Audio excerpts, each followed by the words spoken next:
বিভিন্ন বিয়ে বাড়িতে কিংবা অনুষ্ঠান বাড়িতে আপনারা বেবি নান অবশ্যই খেয়েছেন। আজকে আমি আপনাদেরকে সেম টু সেম অনুষ্ঠান বাড়ির মতনই বেবি নানের রেসিপি এই ভিডিওতে শেয়ার করব।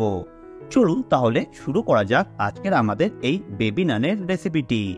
আর আপনারা দেখছেন স্পাইসি কুকিং। প্রথমেই দেখুন আমি এখানে কিছুটা পরিমাণে ইস্ট ব্যবহার করব। সেই জন্য আমি এখানে একটা ইস্টের কিউব গ্রেটারের সাহায্যে গ্রেট করে একটা বাটির মধ্যে রেখে দিচ্ছি। আপনারা কিন্তু এখানে যে কোনো ইস্ট ব্যবহার করতে পারেন, চেষ্টা করবেন ড্রাই ইস্ট ব্যবহার করার। তারপর আমি ভালোভাবে গ্রেট করে নিলাম। এরপর এই ইস্টটাকে অ্যাক্টিভ করার জন্য আমি কিছুটা পরিমাণে গরম জল দিয়ে দিলাম। আপনারা কিন্তু অবশ্যই গরম জল দিয়ে দেবেন, তাতে কিন্তু ইস্টটা খুবই জলদি অ্যাক্টিভ হবে আর এটা কিন্তু পারফেক্টলি আপনারা অ্যাক্টিভ করে নিতে পারবেন। তারপর আমি ভালোভাবে মিক্স করে এই ইস্টটাকে প্রায় 15 মিনিটের জন্য রেখে দেব। তারপর একটা জায়গার মধ্যে আমি 2 কাপ মেজারমেন্টে প্রায় 500 গ্রাম মতন ময়দা দিয়ে দিচ্ছি। আপনারা কিন্তু এই কাপের মেজারমেন্টে 2 কাপ মতন দিয়ে দেবেন। তারপর আমি কিছুটা পরিমাণে রিফাইন তেল দিয়ে দিলাম পরিমাণে 750 গ্রাম মতন, আর দিয়ে দিচ্ছি কিছুটা পরিমাণে বেকিং সোডা আর 1 চামচ মতন বেকিং পাউডার দিয়ে দিলাম।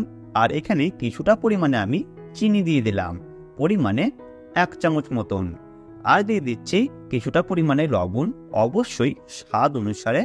আর প্রায় আমি এখানে 200 গ্রাম মতন টক দই এখানে ব্যবহার করছি। আপনারা কিন্তু এখানে প্রায় 200 গ্রাম মতন টক দই দিয়ে দেবেন।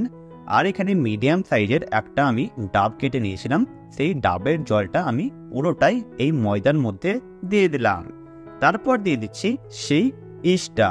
এই ইস্টটা কিন্তু আমাদের এখন অ্যাক্টিভ হয়ে গিয়েছে। তারপর আমি ভালোভাবে এই ময়দাটাকে মাখিয়ে নিচ্ছি। আপনারা কিন্তু চেষ্টা করবেন যে ইস্টটাকে অন্তত 15 মিনিট মতন রেখে দেওয়ার, তাতে কিন্তু ইস্টটা খুবই সুন্দরভাবে অ্যাক্টিভ হয়ে যাবে। আর এটা বিয়েবাড়ির মতন স্বাদ আনার জন্য আমি কিন্তু এখানে ডাব ইউজ করেছি। আপনারা কিন্তু অবশ্যই একটা ডাবের জল এই ময়দার মধ্যে দিয়ে ভালোভাবে একটা নরম ফরম্যাটে কিন্তু মাখিয়ে নেবেন। দেখুন কত সুন্দর একটা নরম ফরম্যাট এখানে চলে এসেছে। আপনারা কিন্তু শক্ত ফরম্যাট মাখাবেন না, তাহলে কিন্তু এটা হবে না। দেখুন কতটা সুন্দর নরম হয়ে গিয়েছে। তারপর আমরা এই ময়দাটাকে প্রায় 1 ঘন্টার মতো ঢাকা দিয়ে রেস্টিংয়ের জন্য রেখে দেব। আপনারা কিন্তু অবশ্যই 1 ঘন্টা মতন রেখে দেবেন। দেখুন ঠিক 1 ঘন্টা পর আমি ঢাকা খুলছি, ময়দাটা কতটা পরিমাণে ফুলে গিয়েছে। আপনারা নিশ্চয়ই দেখে বুঝতে পারছেন যে আগে ময়দাটা কতটা কম ছিল, এখন দেখুন কতটা পরিমাণে এই ময়দাটা বেড়ে গিয়েছে। তারপর হাতের মধ্যে তেল নিয়ে এই ময়দাটাকে আবারও আমি ভালোভাবে 5 মিনিট মতন মাখিয়ে নেব, যাতে ভেতরের মধ্যে যে হাওয়াটা আছে সেটা যাতে বেরিয়ে যায়। আপনারা কিন্তু হাতে তেল নিয়ে ভালোভাবে মাখিয়ে নেবেন, তাহলে কিন্তু দেখবেন হাতে কিন্তু একদমই লাগবে না আর মাখাটা কিন্তু খুবই সুন্দর হবে। দেখুন আমি কিন্তু এখানে ভালোভাবে এই ময়দাটাকে মাখিয়ে নিচ্ছি। আপনারা কিন্তু অবশ্যই ভালোভাবে মাখিয়ে নেবেন। দেখুন আমাদের মাখানো হয়ে গিয়েছে। তারপর আমি ময়দা থেকে লেচিগুলো কেটে নিচ্ছি। আমি একটু দেখুন মিডিয়াম সাইজের যে রুটি করে, সেই রুটির কিন্তু যতটা ময়দা লাগে কিংবা আটা লাগে সেই শেপে কিন্তু আমি এখানে লেচিগুলোকে কেটে নিচ্ছি। একটু বড় বড় সাইজেই আমি লেচিগুলো কেটে নিচ্ছি, ঠিক এইরকম সাইজের আপনারা কেটে নেবেন। তারপর দেখুন আমি এখানে কিছুটা পরিমাণে তেল লাগিয়ে নিলাম। তারপর এই তেল লাগানো হয়ে গেলে আমি কিছুটা পরিমাণে লেচি নিয়ে ঠিক দেখুন হাতের সাহায্যে কিন্তু গোল করে নিচ্ছি। এটা কিন্তু প্রপার গোল শেপ আসবে না, আপনারা ঠিক এইরকমভাবে ভালোভাবে তেল লাগিয়ে ঠিক এইরকম একটা করে শেপে কিন্তু নিয়ে আসবেন। দেখুন আমি কিন্তু এক এক করে আমি সব লিচিগুলোই সেম প্রসেসে দেখুন একটু করে তেল লাগিয়ে একটু জাস্ট গোল শেপে নিয়ে চলে আসছি। আপনারা কিন্তু এই প্রসেসটা করবেন, দেখবেন শেপটা একটু হলেও ভালো আসবে।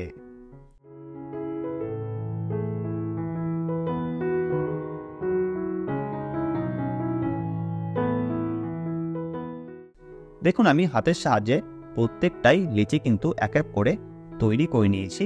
তারপর আমরা এই লিচিগুলোকে ফ্রাই করব, তাই আগে থেকে কিছুটা পরিমাণে তেল গরম করতে বসিয়ে দিয়েছিলাম। তারপর হাতের সাহায্যে দেখুন ঠিক এইরকমভাবে আপনারা টেনে টেনে এই রুইটাকে বড় করবেন। তারপর ডাইরেক্টলি এই তেলের মধ্যে দিয়ে দেবেন। তেলের মধ্যে যখন দেবেন তখন কিন্তু গ্যাসের স্টিমটা অবশ্যই ফুল রেখে এগুলো ভাজার চেষ্টা করবেন, দেখবেন খুবই কিন্তু সুন্দর হবে। দেখুন আমি উল্টে দিলাম অপর সাইডটাও করে নেওয়ার জন্য। তারপর দেখুন 1 থেকে 1.5 মিনিটের মধ্যেই আপনাদের এই বেবি নান কিন্তু তৈরি হয়ে যাবে। সেম প্রসেসে আমি আপনাদেরকে আরও একটা বানিয়ে দেখাচ্ছি। দেখুন প্রথমে আমি হাতে একটু গোল করে নিয়েছিলাম, তারপর ডাইরেক্টলি আমি তেলের মধ্যে দিয়ে দিলাম। আমার একটা সাইড ভাজতে সময় লেগেছে 30 সেকেন্ড মতন, আর অপর সাইডটাও ভাজতে লেগেছে 30 সেকেন্ড মতন। প্রত্যেকটা নান আপনাদেরকে ভাজতে সময় লাগবে অ্যাপ্রক্স 1 মিনিট মতন। দেখুন কত সুন্দর আমাদের এখানে নান কিন্তু তৈরি হয়ে গিয়েছে। দেখুন কতটা পরিমাণে আমাদের এই নানগুলো কিন্তু ফুলেছে। আমি দেখুন আপনাদেরকে একটা ভেঙে দেখাচ্ছি কতটা পরিমাণে এটা সফট হয়েছে। দেখুন আমি একটা সাইড থেকে জাস্ট একটু ভাঙলাম, কত সুন্দর এতটা নরম হয়েছে যে আপনারা দেখে নিশ্চয়ই বুঝতে পারছেন। আমাদের এই বেবি নানের রেসিপি আপনাদেরকে কেমন লাগলো আপনারা কিন্তু অবশ্যই কমেন্ট করে জানাবেন। আর ভালো লাগলে চ্যানেলটি সাবস্ক্রাইব করে পাশে থাকা বেল আইকনটি অবশ্যই প্রেস করে দেবেন। আমাদের আরও অনেক নতুন নতুন ভিডিও এই চ্যানেলে আসতে চলেছে, আপনারা কিন্তু অবশ্যই ফলো করবেন। আর এই বেবি নানের সঙ্গে চিকেন কড়াই হচ্ছে বেস্ট কম্বিনেশন। আমি আপনাদেরকে আই বাটনে এই চিকেন কড়াইয়ের রেসিপির লিঙ্ক দিয়ে দিলাম, আপনারা কিন্তু অবশ্যই দেখে নিতে পারেন। ভালো থাকবেন, সুস্থ থাকবেন।